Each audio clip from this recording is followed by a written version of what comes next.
तो HDFC bank Bharat का सबसे बड़ा प्राइवेट बैंक, इन्होंने हाल ही में एक बहुत बड़ा एक ऐतिहासिक विलय पूरा किया है। अब बड़ा सवाल ये है कि इतने बड़े कदम के बाद उनकी आगे की रणनीति, उनका गेम प्लान क्या है। चलिए आज इसी को समझने की कोशिश करते हैं। तो एक ऐतिहासिक मर्जर तो हो गया, लेकिन अब आगे क्या? भारत के सबसे बड़े बैंक का अगला कदम क्या होने वाला है? चलिए इसी को डिकोड करते हैं। मर्जर के ठीक बाद एचडीएफसी बैंक के सामने एक बहुत बड़ी चुनौतियां खड़ी हुई।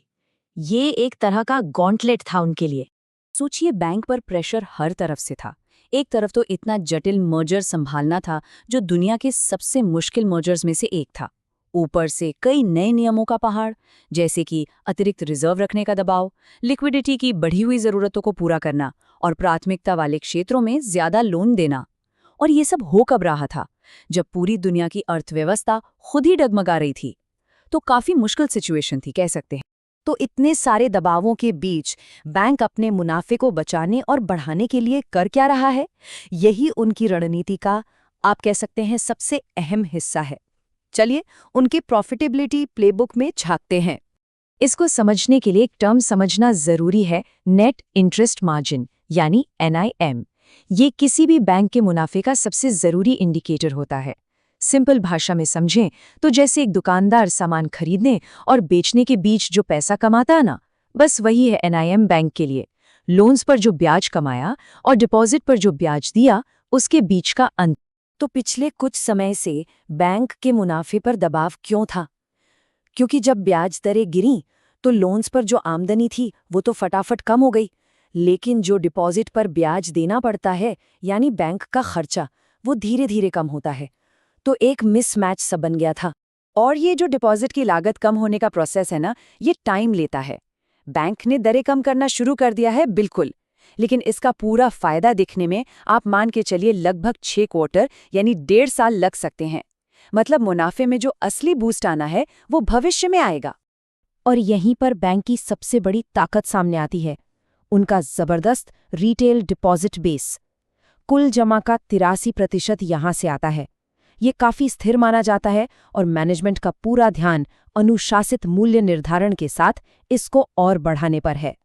अच्छा, अब आते हैं दूसरे महत्वपूर्ण मैट्रिक पर। यह है लोन टू डिपॉजिट रेशियो यानी LDR।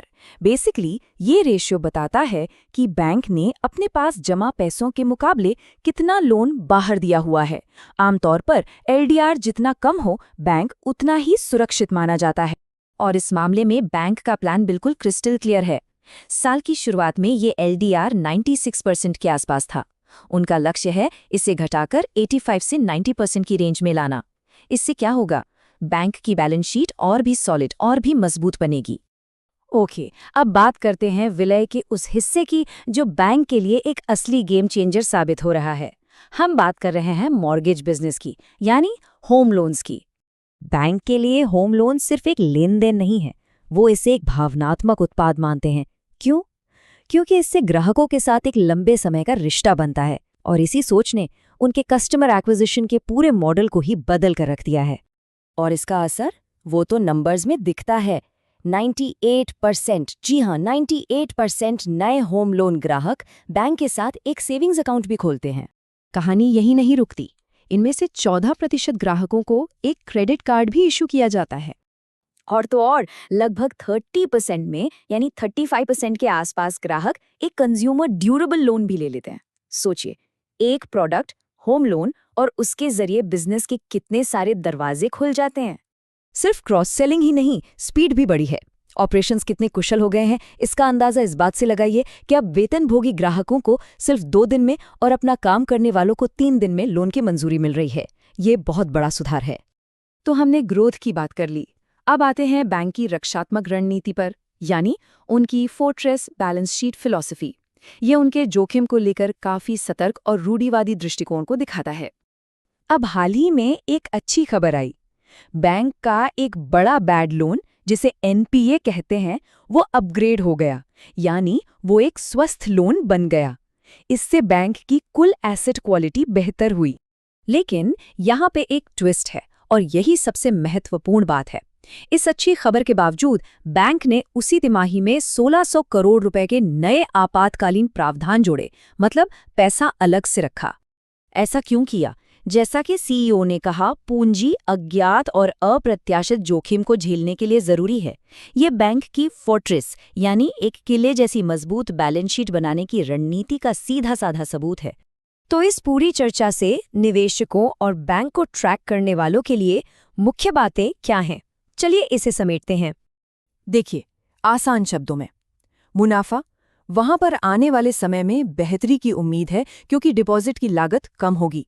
विलय का फायदा, इसका सबसे बड़ा उदाहरण होम लोन बिजनेस है, जहां क्रॉस सेलिंग के नंबर साफ दिख रहे हैं। जोखिम प्रबंधन, बैंक हद से ज्यादा सतर्क है, अच्छी खबर आने पर भी अतिरिक्त प्रावधान कर रहा है। और पूंजी रणनीति, फोकस विकास और स्थिरता पर है, लेकिन वो ऐसे कदम उठाने के लिए भी तैयार है जिससे शेयरधारकों को खुशी हो। तो कुल मिलाकर एचडीएफसी बैंक का प्लेबुक एकदम साफ है, अनुशासन, सुरक्षा और लंबा विकास। लेकिन इतनी तेजी से बदलते बाजार में एक बड़ा सवाल तो बनता है, क्या ये धैर्यपूर्ण रणनीति निवेशकों को खुश रखने के लिए काफी होगी? सोचने वाली बात है।